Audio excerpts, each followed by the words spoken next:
Thank you.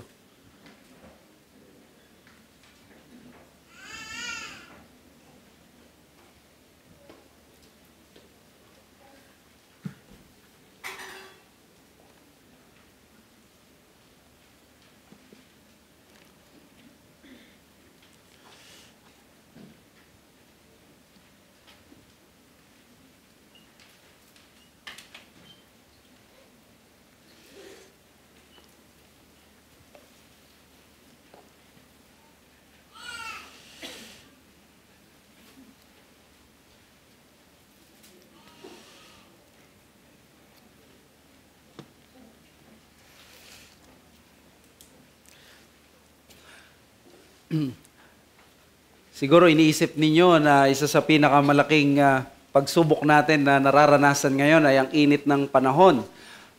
Meron pa naman tayong testimony na kahit papaano medyo malamig ang ating worship hall, pero sa pagpapaypay ninyo, it only speaks na kakaiba ang init ng panahon ngayon.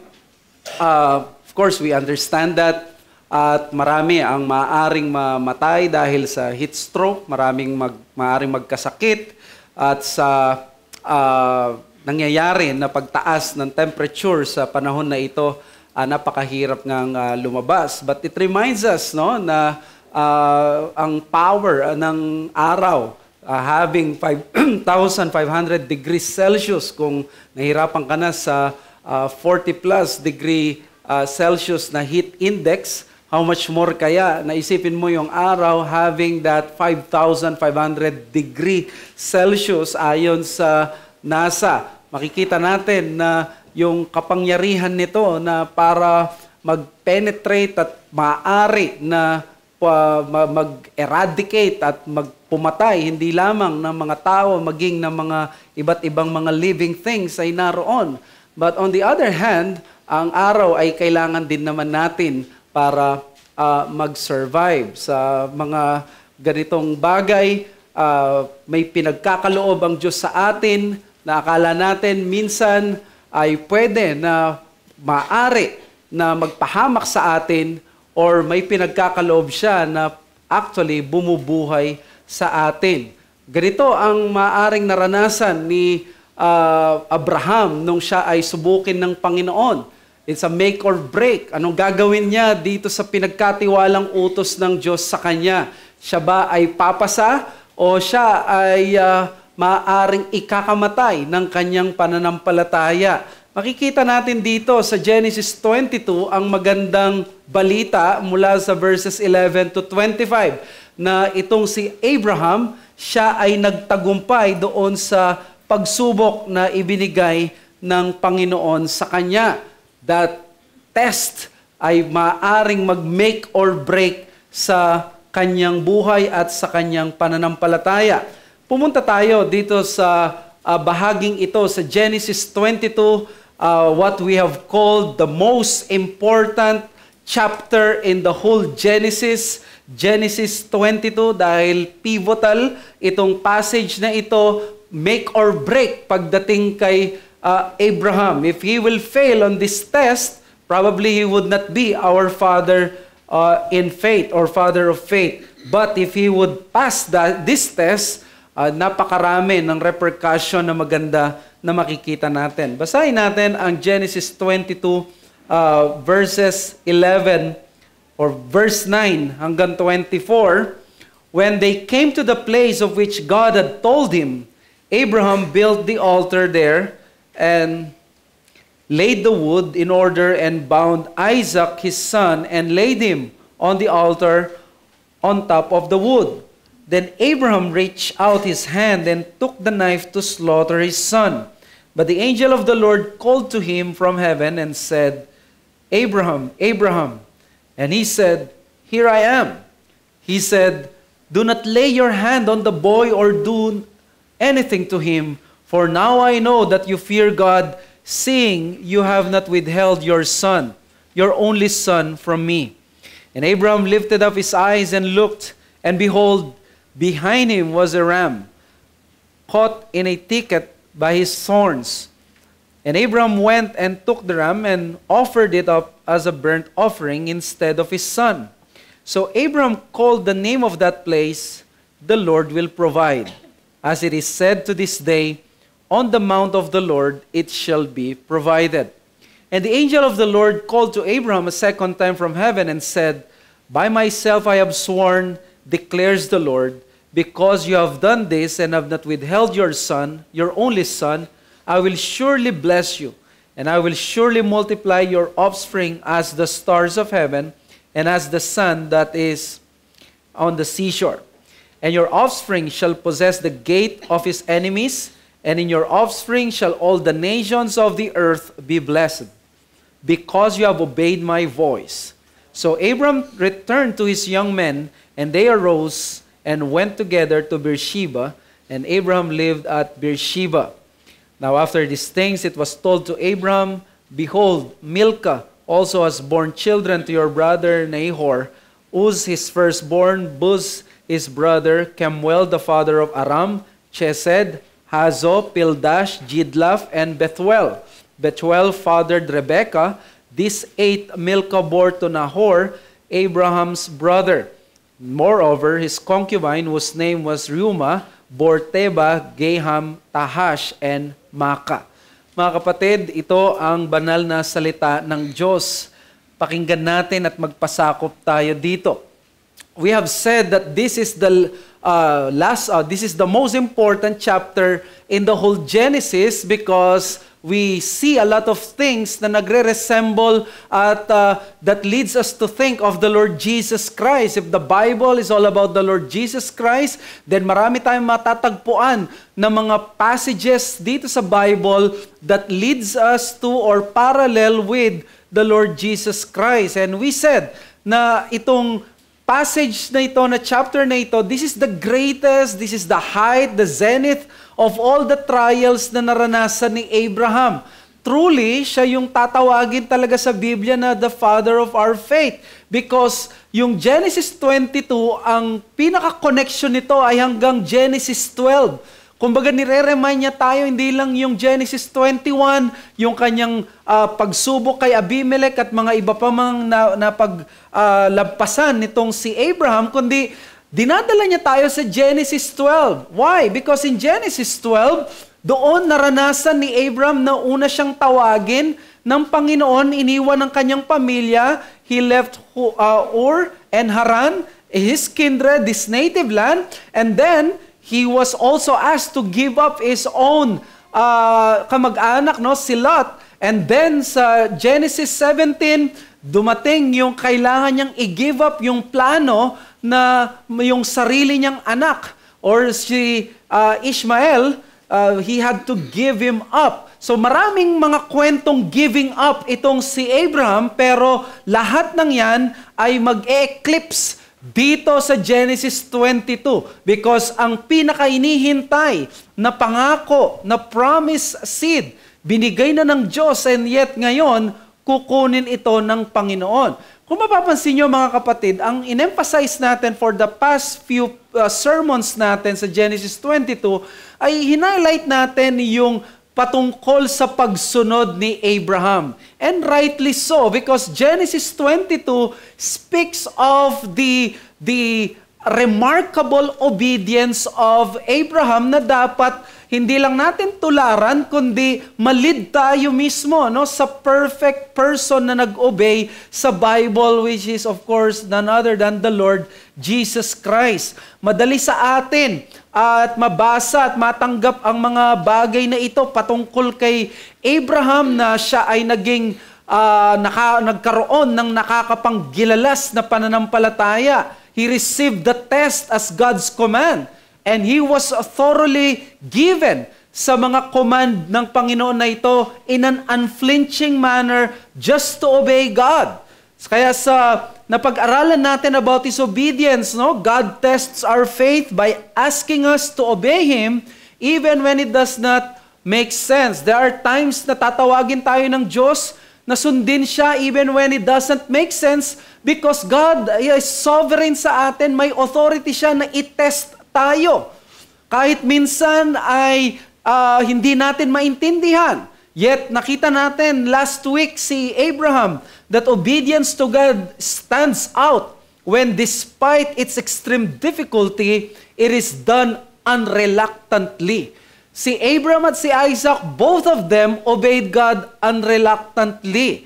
Now, after focusing sa obedience nitong dalawa, especially ni Abraham, gusto ko mag-focus tayo dun sa intervention ng angel of the Lord. Dito, pipigilan si Abraham na patayin ang kanyang anak. But what is the writer's most emphasized idea here? If I will ask you from verses 9 or verses 8 hanggang pahuli, ano ang pinaka na gustong i-emphasize, idiin ng author ng Genesis dito? It's not anymore the obedience of Abraham. It is not about yung kanyang pagsunod. It is not about those things anymore. But it is about the provision of God. Kahit gaano kaganda at kahanga-hanga ang pagsunod ni Abraham, at the end of the day, the author of Genesis wants us to see something greater than Abraham's admirable willing obedience. And it is the provision of the Lord.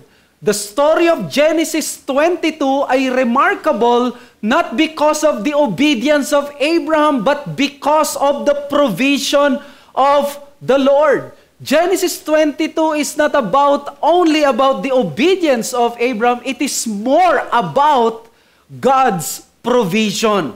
It is more about that God will make sure ipagkakaloob niya ang mga bagay na sinabi niya sa iyo na gawin mo. Kaya nga sabi ni Victor Hamilton, the place na tinawag nilang the place that the Lord will provide, tinawag na Jehovah Jireh, it was not called Abraham obeyed. It was called Yahweh provides. Because the emphasis of the chapter, ang focus ng chapter is not anymore about Abraham and his obedience.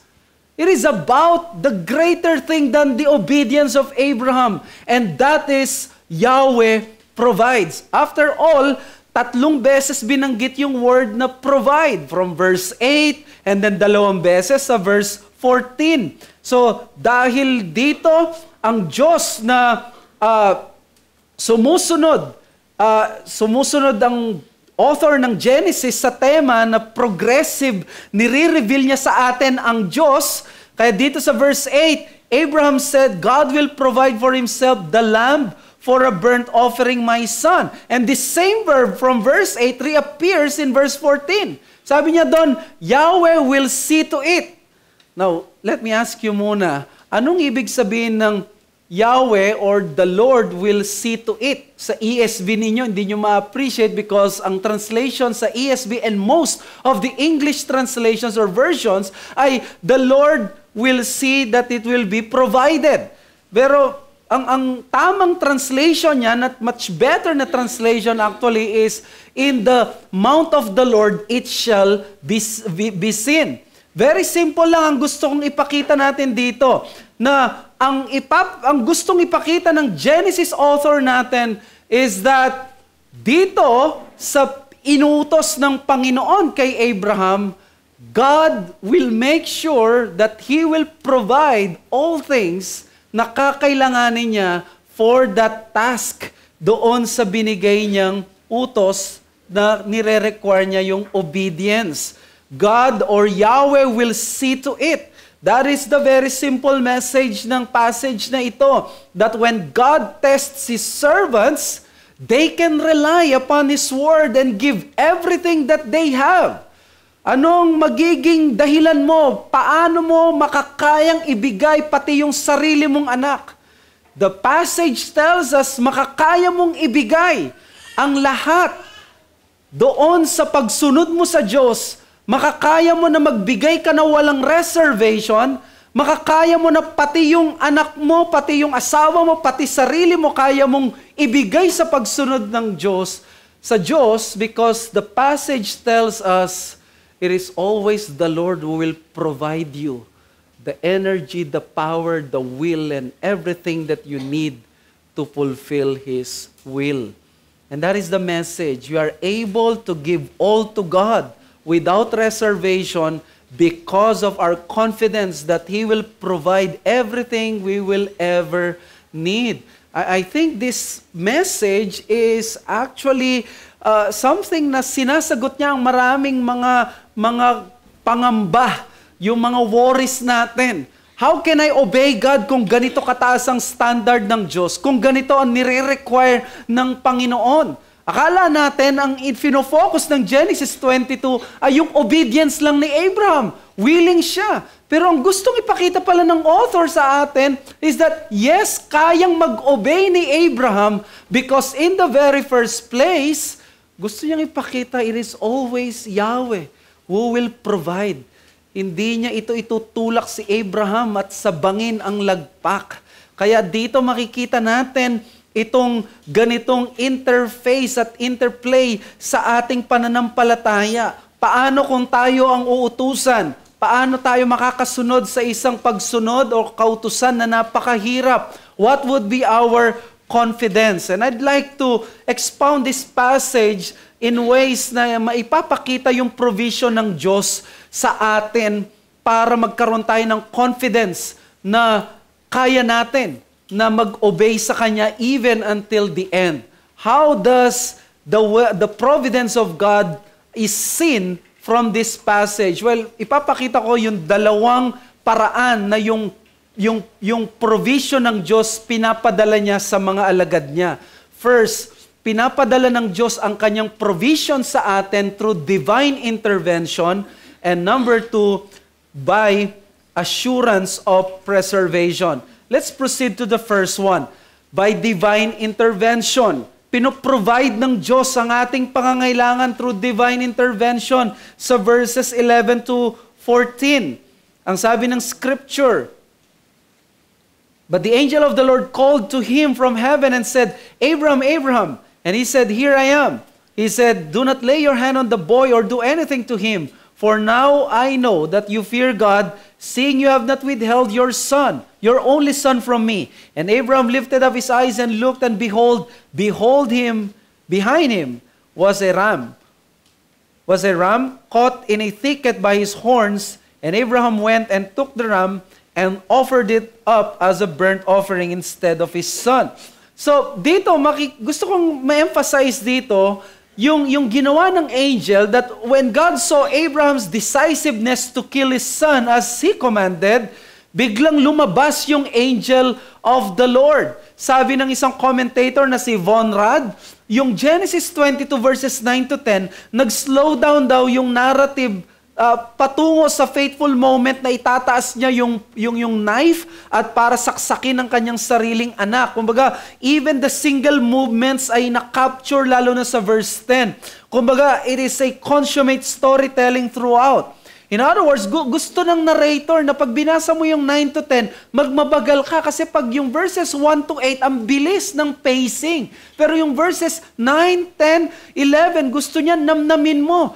Pakiramdaman mo, ilagay mo yung sarili mo doon sa sapatos ni Abraham. Sa verse 10, sinabi doon ng Bible, Abraham reached out his hand and took the knife to slaughter his son. Now I heard a sermon, not from a Reformed preacher, pero ang pinakagusto ko ay yung title niya na hanggang ngayon hindi ko makalimutan. Ang title niya is The Testimony of the Raised Knife. Ang point ng sermon is that when Abraham was raising his hands at yung knife na ganon, he was saying, I love God more than anyone else, more than my son. So, Abraham was fully committed to God more than anyone or anything in this world. Ito yung faith niya. Kaya sa verse 11, tinawag siya, Abraham, Abraham. Now, sa verse 1, tinawag si Abraham ng minsan lang. But dito, repetition ang makikita natin. 2 beses binanggit yung Abraham. Why? Because gusto niyang madiin or yung urgency ng mensahe ng Diyos. Kumbaga, kung pinapakita niya dito sa 22 verse 1, God only called the name Abraham only once. Yung utos na ialay niya bilang burnt offering ang kanyang nag-iisang anak, once lang yung pagtawag. Pero look at this, mas intensified yung pagpigil ng Diyos na patayin si Isaac. This is what we can call divine intervention. Pero dumating na lang ito, nung nakataas na yung kamay niya, at decided na siyang patayin ang sarili niyang anak. Kaya nga ang sabi ng isang commentator, yung ginawa daw ng angel of the Lord, hinintay muna talagang erase yung kamay para sa mind ni Abraham, buo na yung loob niya. In other words, pasado na siya dun sa test. Sa isip na niya, desidido na talaga siya na patayin yung sarili niyang anak. Kaya nga ano yung sabi sa verse 12 ng angel of the Lord, "For now I know that you fear God." So it became clear sa verse 12, kung si Abraham, ako si Abraham, di ba, marerelax ka. For now I know. In other words, lumitaw dito, test lang pala ito. In other words, sinasabi dito ng verse 12, hindi talaga gusto ng Diyos ang child sacrifice. Child sacrifice was never the will of God. Abhorrent ito sa banal na Diyos. So, napigilan. And then sabi pa sa verse 12, "Seeing that you have not withheld your son, your only son from me." So, makikita natin dito yung side ng tao, si Abraham. The sacrifice was already decided and it was already willed. Pero sa divine side, si Yahweh, hindi niya hinayaan na mapahamak si Isaac. So, kumbaga, not a vestige of harm is permitted and not a nuance of devotion is unnoticed, sabi ng isang scholar. So, sa verse 13, ang sabi ng Bible, Abraham lifted up his eyes and looked, a ram caught in a thicket by his horns. This is the divine intervention na nag-result ng divine provision. Walang sinabi na ito yung provision para kay Isaac, pero hindi pwedeng coincidental ito. Kasi si Abraham, ininterpret niya ito as the very provision of God. Just like what he claims sa verse 8, nung tinanong siya ni Isaac, "Daddy, nandito na tayo, nandito yung wood, nandito yung para sa fire, nandito lahat, but where is the lamb na i-offer?" Ang sabi ni Abraham, "The Lord will provide." And then verse 13, inoffer daw niya yung ram instead of his son, interpreting na ito nga yung provision ng Diyos. So therefore, Abraham was able to still have his son while having a burnt offering for the Lord na pinrovide ng Lord. Just imagine the joy and the leaping heart ni Abraham during that time. Iyon na siguro ang pinaka-the best na offering at worship na ginawa ni Abraham sa buong buhay niya, na kung saan he was able to please God, to worship God, and at the same time, nandun pa rin yung anak niya. So verse 14, "So Abraham called the name of that place, the Lord will provide." Now, I have to explain this. Ito yung gusto kong i-point out sa inyo mamaya sa principle. For sure, in jubilant spirit, na-realize ni Abraham na yung provision ng Diyos, kaya tinawag niya ngayon na the Lord will provide. Tinawag niya yung lugar na the Lord will provide. Jehovah Jireh. Pero alam niyo ba, very tricky ang translation ng Jehovah Jireh or Jehovah Jireh. In the NIV and many other translation, makikita natin yung word na the Lord will provide. Pero alam nyo ba, hindi yan ang common translation ng Jehovah Jireh. Ang Jehovah Jireh, hindi dapat or hindi usually tinatranslate, the Lord will provide. The most obvious translation ng Jehovah Jireh is, the Lord will see.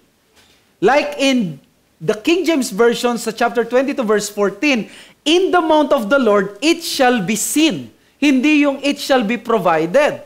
So therefore, medyo tricky. Anong ibig sabihin ngayon nitong bagay na ito? Well, si Dale Ralph Davis, naniniwala siya that, and I quote, "This account of Yahweh's provision for Abraham caused folks to commemorate the event in subsequent days by saying, 'In the mouth of Yahweh, it will be seen.'" In other words, nung tinawag na Jehovah Jireh ni Abraham yung lugar na yon, biglang dumating yung panahon na na-revive, na-retain yun sa isip ng mga tao. Lagi nilang pinopoint out yung Moriah na yon, yung lugar na yon, yun yung lugar that the Lord will see. The Lord will see. The Lord will make it clear. Yung interpretation ng ibang mga commentators. So, in the mountain of the Lord, it will come clear. In other words, ang ibig sabihin pala talaga ng Jehovah Jireh na the Lord will provide, ang mas tama is This is the place that has been known where the Lord will see to it, where the Lord will make it clear, or the Lord will make it sure that He will provide and He will be there for His people sa anumang pangangailangan nila. He will make sure na nandun ang Diyos, aalalayan sila as they worship Him in the spirit of eager obedience. So if I will translate this in the language ng kalsada, titiyakin ng Diyos na sagot ka niya. Titiyakin niya siya ang bahala. Hindi ka kailangan na mabahala, mabalisa. Pag may iniutos ang Diyos sa'yo, He will make sure na ipagkakaloob niya ang lahat ng bagay na yon. So, wag lang nating isipin that God will provide. Ang mas kahulugan ng Jehovah Jireh is God will make sure. God will see to it. God will make sure na nandyan siya para sa'yo. Again, sabi ng isang scholar, they find that Yahweh acts toward them in an Abraham kind of way, na pagdating daw ng mga Israelita, nung kinukwento na ito ni Moses, biglang naintindihan ngayon ng mga Israelita, doon sa Mount Moriah, nire-remind kami na make sure ng Diyos, ibibigay niya lahat ng kailangan namin. And that is the point na gusto kong i-meditate natin. Yes, Genesis 22 verse 1, God presented Himself as the God who tests. But He ended up saying that if I am the God who tests, I am also the God who will provide. And that is the point. God will never test His children without the divine intervention of timely provision to endure that test. God will never test His children without the divine intervention of timely provision to endure that test.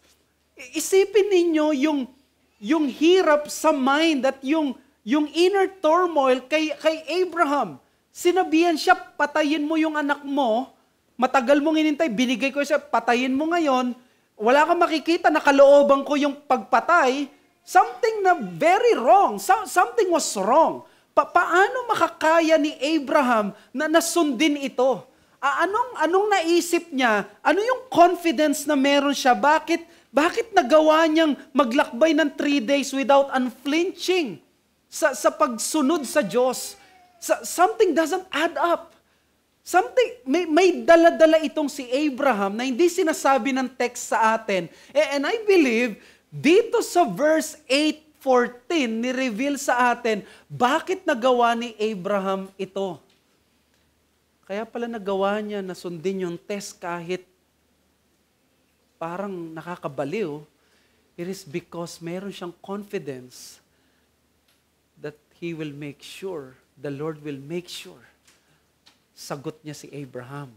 Kumbaga parang si Abraham, hindi na siya masyadong nagkwenta, bahala ka na Lord, kilala kita. Mas nagtitiwala ako sa pangalan mo that in the mount of the Lord, you will make sure. And alam niyo mga kapatid, napaka-relevant nito sa spiritual lives natin. Bakit? Because this addresses a very issue in our take with God. When He exercises His perplexing sovereign character over us.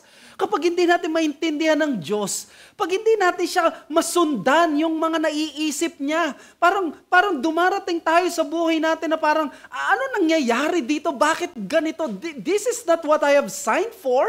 Bakit nagkakagulo ng ganito? There are times we cannot connect the dots. To be blunt about it, there are so many times sa buhay natin that many things don't make sense. Yung mismong nangyayari minsan lang sa isang araw sa buhay mo.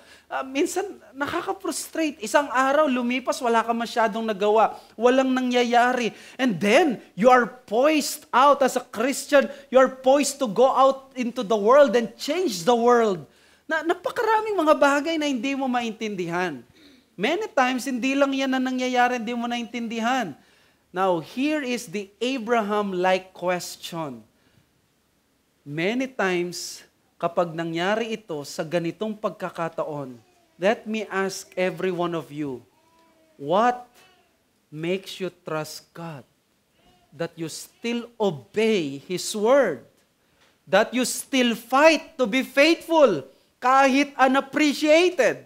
Kahit minsan unknown or walang nakakapansin. Or something na parang may sense pa ba na ipagtanggol ko yung katwiran or yung maging faithful ako sa salita ng Diyos? Anong mapapala ko dito? No one is watching. Pwede naman siguro ako na mag-lapse, mag-compromise. O kapatid, I'll tell you what makes you going and what makes you do it and what makes you decide na maging faithful ka. It is the confidence that as we follow God, ang totoo nito, hindi niya tayo tinutulak sa bangin. Whenever God issues a command, hindi siya suicide. Hindi niya tayo tinutulak sa wala. It's as simple as that. We believe that when God tells us, then therefore we can trust that word. Ganito ka-ironclad, katlakas ang paniniwala natin. Abraham woke up that morning and he heard those unbelievable words from God, from the voice of heaven. It doesn't make sense. Yet he followed that voice because it was from God. It didn't make sense, but he was sure it was from God. It didn't connect. It didn't feel right. It didn't look right. But he was able to go sa 3 araw na journey, mag-ascend sa Mount Moriah, and then they even flinch. He was ready to bring the wood. He was ready to use the rope and the fire and raise his hands and cut the throat of his own child. It was unbelievably confusing and maddening. But look at Abraham. He was willing and able to give it all. The question is why? Paano niya nagawa? Because according sa passage natin pala, he was confident that God will see to it that he will not be deceived. God will see to it na hindi siya ipapahamak. God will see to it that hindi siya thrown under the bus.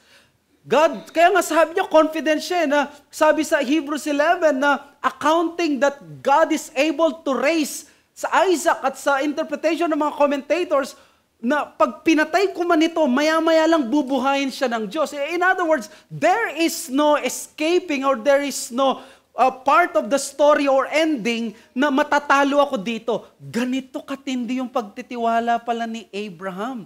God will see to it that there will be intervention. God will see to it that no one will die because God has forsaken him and no one will be left hanging or unaided. There is that divine intervention, and verse 11 said, there was really a divine intervention.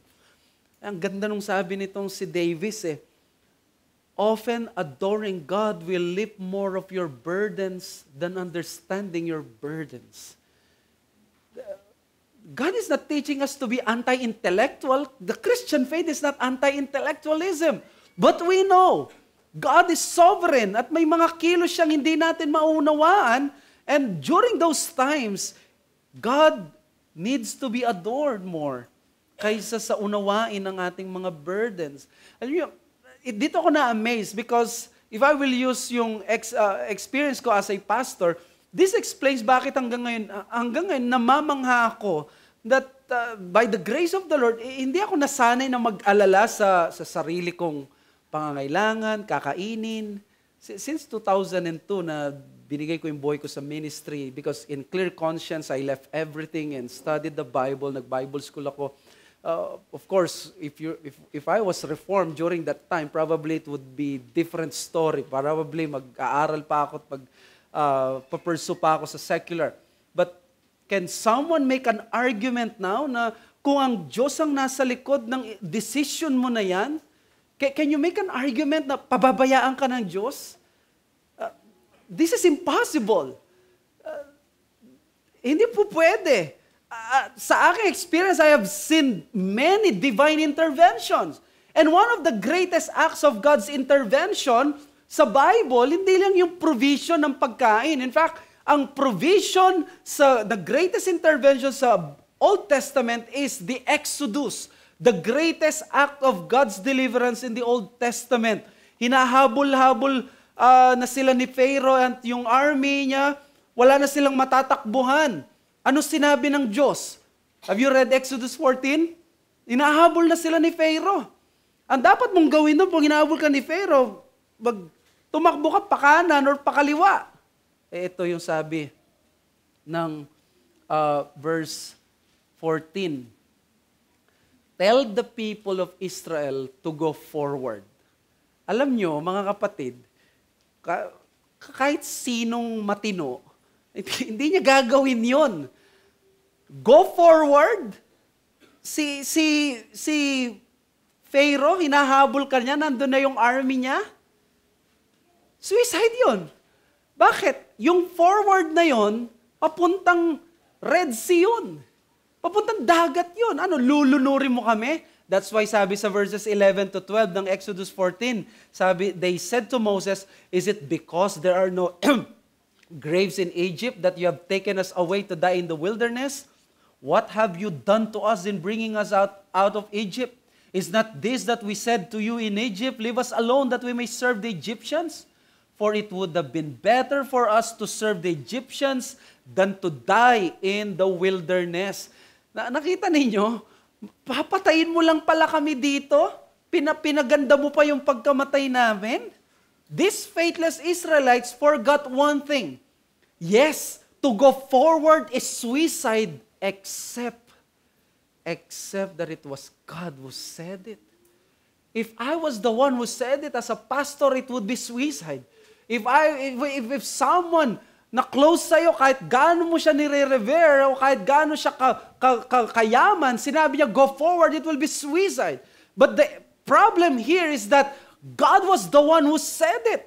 It was unreasonable. It was something na parang mamamatay ka, but look at verses 15 to 16. The Lord said to Moses, why do you cry to me? Tell the people of Israel to go forward. Lift up your staff and stretch out your hand over the sea and divide it, that the people of Israel may go through the sea on dry ground. You see that? Unreasonable, but because it was an explicit word from God, it was clear from God na ito yung gagawin natin, the rest is history. The Red Sea now is best remembered by the divine intervention that God parted the sea and the Israelites walked on dry ground. And God continues to divinely intervene para sa kanyang mga anak at sa kanyang mga alagad. Pero kung ang intervention niya ay para iligtas lang tayo sa kapahamakan sa Egypt, o kaya naman sa tinawag na maging pastor na hindi niya pababayaan ang pastor na ito, what sense is that? What hope do we have? But you see, God is rich in mercy and high in knowledge. He perfectly knows what we need most. Divine intervention, hindi lamang sa Egypt, but the greatest divine intervention was to halt our spiritual descent to destruction in hell. That is why the greatest act of God's intervention was exactly depicted sa Genesis 22. Lahat ng scholars ina-admit na this story is more than just about Abraham's obedience. No, it's more about God's provision. Provision of a substitute for sin. Masyadong maraming parallel ang Genesis 22 na hindi natin pwedeng hindi makita. Si Abraham at Isaac, prefigure yung Panginoong Jesus, yung kanyang obedience, yung divine intervention ng Ama para makumpleto ni Kristo ang kanyang work. Yung 3 days nilang paglalakad ni Abraham papuntang Moriah, it points to the 3 days of Christ being dead because nung time na yun, parang patay na rin si Isaac sa gagawin ng Ama sa kanya because Abraham has decided already that he will surrender his son. The wood was on Isaac's back. Christ had a wood also on his back. Isaac asked, where is the lamb para sa burnt offering? The answer to this is John 1:29. Katulad ng ganun din, behold the Lamb of God which takes away the sins of the world. In Mount Moriah, Abraham offered his son. On the cross, Christ was offered by his Father for sinners. Kung paanong itinaas ni Abraham ang kamay para sa saksakin ng anak, the Father not only raised his son against his son, He turned his back on his son and killed him. Tinapos niya siya. Si Isaac, buti siya, iniligtas pa rin ng Diyos. May substitute para kay Isaac. But when the Son of God was on the cross, walang substitute para sa kanya because he was that ram. His own son. Hindi niya pinaligtas si Isaac. Hindi siya nagpumiglas. Si Kristo willingly in-embrace niya yung kanyang death on the cross to learn obedience. Si Isaac may ram na pinrovide. But to the sinless Son of God, wala. Therefore, mga kapatid, I'm just trying to point out here that the story of Isaac's sacrifice and the subsequent intervention of the angel is to show to us that God spared everyone except His own Son. Para ano? Para ma-provide ng Diyos ang greatest need natin, and that is salvation from our sins. Divine intervention sa hell. Ito ang greatest provision ng Diyos para sa iyo. Kaya kung ikaw ay bisita ngayon, wag na wag mong tatanggihan ito. Kung ikaw ay walang tagapagligtas, wala ka pang katwiran na bumalot sa iyo para ikaw ay maging karapat-dapat at malinis sa mata ng Diyos. Alam mo, hinahabol ka ng kasalanan mo at ng puot ng Diyos. Dito si Kristo. Nakita natin, ipinagkakaloob niya ang kanyang katwiran sa lahat ng sasampalataya sa kanya. Yung krus niya, na kung saan sinumpa siya ng Diyos, magbubunga ng kaligtasan sa iyo. Now let me challenge you, rather than being fearful, welcome the tests God brings to you as blessed opportunities to know and experience God more. Ang problema sa atin kapag dumating ang mga pagsubok, we really don't want that, and that's being human. Pero nakita natin dito, may na-unlock sa buhay ni Abraham nung nakilala niya ang Diyos at nakarating siya sa Genesis 22. Without this test, hindi niya ma-unlock o hindi niya makikilala ang Diyos sa ganitong paraan. Huwag kang matakot tumanggap ng pagsubok at sumunod sa kalooban ng Diyos. Kakayanin mong sumunod kahit mahirap at kakayanin mong masubok kahit nakakatakot dahil ang pangalan ng Diyos mo ay Jehovah Jireh. God will make sure. God will see to it na makakayanan mo. So kung may promise ang Diyos ng provision, di ba't mas ma-identify ka dapat hindi sa takot kundi sa confidence ng faith na magpapadala siya ng intervention sa buhay mo. God will never put His child in a place where He will be the tester, yet He won't be the provider. He will make it sure that the Lord who tests is also the Lord who provides. Kapag may test, may provision.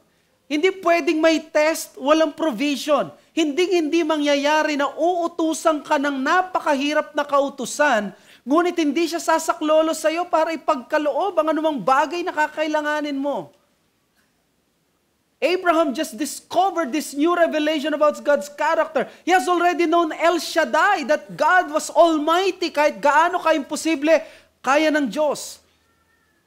God was discovered by Abraham sa 21 and 20. El Olam, the God who is everlasting. Kayang-kayang sandalan ng Diyos kahit mamatay ka, Abraham, God is everlasting. Yung promises mo, they are kept. They are safe. Hindi yung, di ba, pag namatay ka, pagpipiestahan na yung pag-aari mo. No. God is El Olam. And now, mga kapatid, an additional knowledge of the glorious and majestic God ang na-unlock ni Abraham dahil sinunod niya yung utos, nalampasan niya yung pagsubok, na ang Diyos pala na sumusubok ay siya mismong nagkakaloob ng provision so that you will be able to endure the test of faith. Ang Diyos ay Jehovah Jireh. God sees to it that your needs are provided. He will intervene at the right moment. He will be there at the right time. Kaya maintain itong constant desire na magkaroon ka ng increased knowledge of God by overcoming your trials. Pero alam niyo, may catch dito eh. Hindi natin makikilala ang ganitong pagkakilala sa Diyos if you are not willing to take the test. Kasi ang promise ng provision is given as we respond by God, as we respond to God by obedient faith. Kung paanong si Abraham ay sumunod at doon ay pinagkaloob provision, the angel of the Lord telling him, now I know, hindi alam ng Diyos noon, but it was an indication na pumasa si Abraham sa test. And now God has honored his faith by intervening in the sins. At ano yung naging effect kay Abraham? Mas nakilala niya ang grace, faithfulness, and sufficiency ng Diyos. Well, there was this movie na yung dead artist, he left a large collection of his valuable work. On that day na pina-auction yung lahat ng kanyang obra maestra, marami doon, napakaganda, napakamahal, pero it was revealed na ang first to be auctioned as requested nung may-ari was the painting of his beloved woman, yung love of his life. But the problem, hindi ganun ka-interesting yung piece of art, hindi appealing sa mga nag-auction. So parang walang gustong kumuha kahit mura lang siya. Kahit sinosold lang na napakamura. Until one man raised his hand, or a person, niraise niya yung kanyang kamay, at na-secure niya yung not so pricey art. Pero just before the next item to be sold, meron pa palang request yung may-ari na after mas-sell yung first piece of art, marami kasi, that millions of dollars ang halaga. You have to open this letter at kailangan basahin mo. And then, the letter was read doon sa auction at ni-reveal doon that the decision and the request of the owner of the art gallery is that ang sino man bibili nung first piece of art niya, sa kanya na lahat ng libre ang collection niya. And of course, it's just like winning the lotto pagdating sa ganon. And in some sense, ganito ang nangyari kay Abraham. Hindi mo mararanasan yung ganong bagay, hindi ka bibigyan ng provision ng ganito kung hindi ka nag-step forward sa pagsubok, hindi mo tinanggap. Walang provision kung walang ganitong test na tatanggapin mo. And that is something na binigay ng Panginoon. The Lord will provide, but as you take the challenge and as you obey Him, He will intervene in the most appropriate time. Not too early, not too late. God is never late in His provision. Tingnan nyo, kung late nagpakita yung angel at namatay na si Isaac, tapos na. Hirap nun. But God is never too early. Kung maaga niyang binigay yung ram, hindi masusubok si Abraham na darating siya sa point na talagang papatayin ko na yung anak ko. In other words, ang provision at intervention ng Diyos, it is just exactly right on time. At yan ang tinuturo sa atin. Magmamadali tayo, nababagalan tayo, and that is the problem. We thought that God is not providing or intervening, but God's timing is perfect. So let me ask you, anong divine intervention ang inihiling mo sa Diyos na hanggang ngayon wala pa rin? Huwag kang mawalan ng pag-asa. If God has given you that test of faith, God will continue to provide for you. Provision sa pang-araw-araw na pangangailangan, provision sa kalakasan at pag-asa na harapin ng mga tao sa paligid mo. Sabi ng Romans 8:32, He who did not spare His own Son, but gave Him up for us all, how will He not also with Him graciously give us all things? Praise God. Quickly, second point, assurance of preservation. Now, God was so pleased with Abraham's obedience that He responded in an act that He has never done before. Tignan niyo yung verse 16. By myself I have sworn, declares the Lord. So, God swore by His own name. Hindi pa ito nangyayari. Ginawa na niya na bumaba siya through flame of fire and other things, pero hindi pa siya nag-swear by His own name. At sabi ng Hebrews chapter 6 verse 13 to 18, commenting on this passage, "For when God made a promise to Abraham, since he had no one greater by whom to swear, he swore by himself, saying, Surely I will bless you and multiply you. And thus Abraham, having patiently waited, obtained the promise. For people swear by something greater than themselves, and in all their disputes an oath is final for confirmation. So when God desired to show more convincingly to the heirs of the promise the unchangeable character of His purpose, He guaranteed it with an oath, so that by two unchangeable things in which it is impossible for God to lie, we who have fled for refuge might have strong encouragement to hold fast to the hope set before us." Ano yung tinutukoy dito? Pag binasa niyo po verses 16 to 17, nandun yung word na I will surely bless you, I will surely multiply your offspring, and your offspring shall possess the gates of your enemies. So, may tatlong incredible blessings, multiplying Abraham's seed, defeating or invading his and seed's enemies, and number 3, the blessing of God to the world will flow through Abraham. Ang gusto kong ipakita sa inyo dito actually yung weird mathematical equation ni Abraham. Ang weird mathematical equation nito ay ganito. 0 plus 1 minus 1 equals? 0 plus 1 minus 1 equals? 0 plus 1 minus 1 equals 0. Tama? But for Abraham, in the economy of God, 0, walang Isaac, binigay si Isaac, and then binigay niya uli si Isaac, pabalik sa Diyos, 0 plus 1 minus 1 equals innumerable. Iba ang equation ng Panginoon. It's innumerable. Ang sinabi ng Panginoon, alam mo, isa lang yung anak mo, your only son, pero hindi mo pinagkait, eto ang ibibigay ko. Gagawin ko ito na napakarami.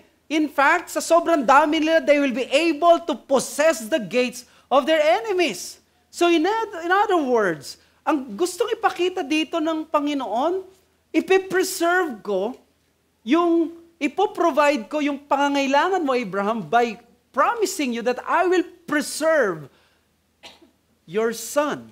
Ipipreserve ko yung descendants mo. Ikikip ko yung promise mo. And that's the point. Every disciple who triumphs in trials becomes a recipient of God's preservation and instrumentality of God's blessing. Ito yung nangyari mismo, di ba? Pinakita ng Diyos na naging recipient ngayon ng preservation at instrumentality pa si Isaac para i-bless ng Diyos ang buong mundo. Through Isaac, i-bless ng Diyos ang mundo. For when God made a promise to Abraham, wala siyang mapangakuan na mas higit sa kanya, nangako siya sa kanyang sarili. In other words, God will keep His word. God will keep His word. And now, did we read yung mga pangalan kanina? Sila Jidlap, gusto nyo bang maging pangalan ng mga anak nyo? Sila Kemuel, and many things. Ano naman ang saysay? Bakit nilagay naman doon yon? Bakit siningit sa greatest chapter? Well, you want to know why? Binanggit dyan yung 12, may dalawang magkapatid dyan si Abram at si Nahor. Si Nahor, yung kanyang mga anak, 12. Pero pinakita yung anak ni Abraham, isa. Yung mga wala sa covenant, ang dami. Pero yung nasa loob ng covenant, isa. Pero ang sabi ng Diyos, poprotektahan ko ang isa na ito. To the point na ang mga lahi nila Jidlap mawawala, pero ang lahi ni Isaac mananatili. You see, the people of God, sometimes they seem to be insignificant, walang kwenta, few, flimsy, fragile, unimpressive, sabi ni Dale Ralph Davis. But let that picture sink in. Sabi niya, God's people so often seem weak and nondescript over against the success and achievement and power of the world around them. But that is Christianity. Mukhang mahina at attractive, walang maibubuga, walang pasiklab. Ang Kristyanidad ay walang ganon. Ang Kristyanidad ay, alam nyo kung anong lakas ng Kristyanidad? Ang lakas talaga ng Kristyanidad ay wala rin sa'yo na magaling kang disciple, na magaling kang leader, na ikaw ay faithful na anak ng Diyos. Let me tell you kung ano secret ng Christianity. The secret of Christianity and its power is on this: the promises of God. At yun ay tutuparin ng Panginoon. Yun ang lakas natin. Ang pangako ng Diyos, yung kasiguruhan, hindi maliligaw ang sino man magtitiwala sa Diyos na ito. Kaya sumunod ka, kapatid. Yakapin mo ang Panginoon. Yakapin mo ang pagtitiwala. And that is the challenge. Never underestimate the value and influence of trusting God and His will and obeying Him. Si Abram, na-realize ba niya yung Mount Moriah magiging important discussion sa ministry niya? No.